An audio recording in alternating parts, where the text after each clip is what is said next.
Hi, welcome. My name is Melanthea Peterman. I'm a team leader out in Seattle, Washington. And today I'm going to share with you some of our new titles for 2015 summer. First up is This Is Not a Math Book.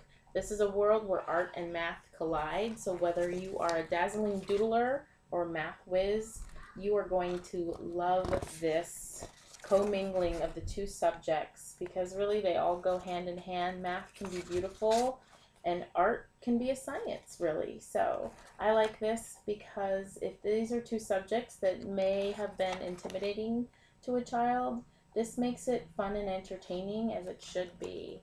Another little tip to know is that in the back of this book there is a glossary to help define some of the words in the book, but also they give you a take it further section with just give some ideas on some projects that kids can do based on what they have learned in this book.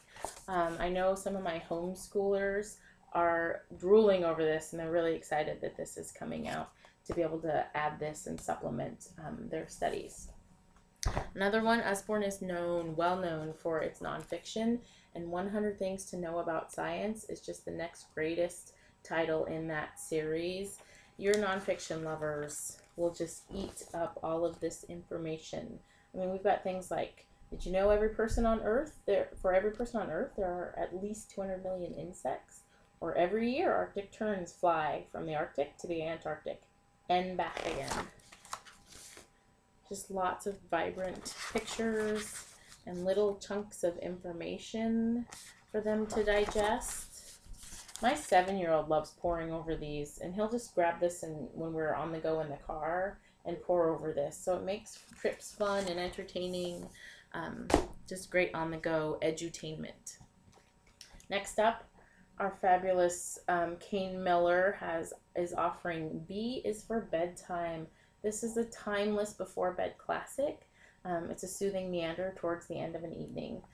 Beautifully told in gentle rhythmic verse, and it leads us through a charming A to Z bedtime routine. So you'll note that it has, it shows you each letter in the alphabet, both upper and lower case.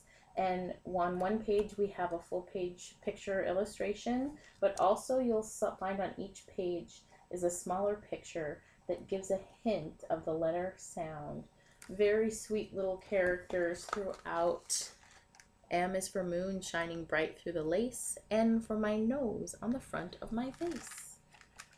And then of course it goes all the way through to the letter Z. We know of course what that will be.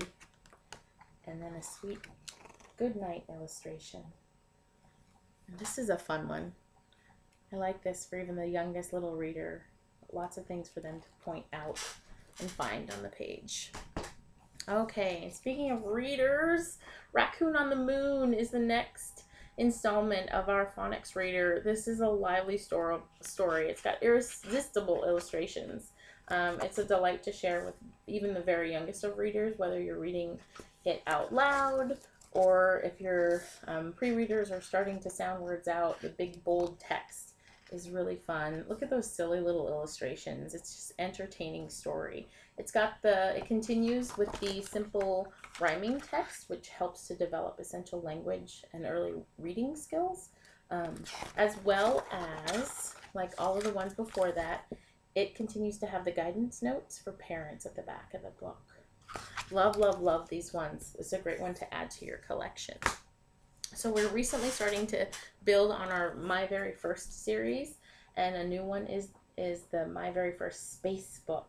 And it's a perfect way for little children to find out more about space. This is great. I mean, the pictures in here, they're just these charming pictures with lots of things to look for and talk about.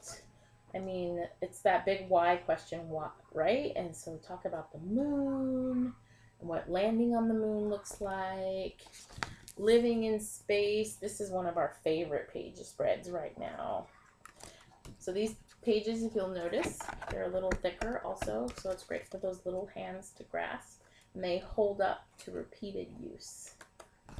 Fun, fun, fun. Stargazing. What a great one. In these summer nights, you could look at this, and then as it gets dark, you could take it outside, and it's a great opportunity to start that conversation. Along the lines of the My First series is My First Maze book. We are loving this. My 4-year-old actually did a little book review on this, but he loves this. So this one's a vibrantly illustrated book. It's got 24 simple mazes for kiddos to solve. Plus, just continuing, it's got lots of things to spot and count and talk about. So this is the thing I like this. Can you spot 3 tents, a swing and a slide, 4 lambs? This one is gonna just stay in my bag. So if we're out at a restaurant or if we end up at a doctor's office, I can just pull this one out and it'll give them something to do as they're waiting. Keep them learning and entertained. All right, thank you so much for joining me today. I hope you enjoyed those selections, and we'll talk to you soon.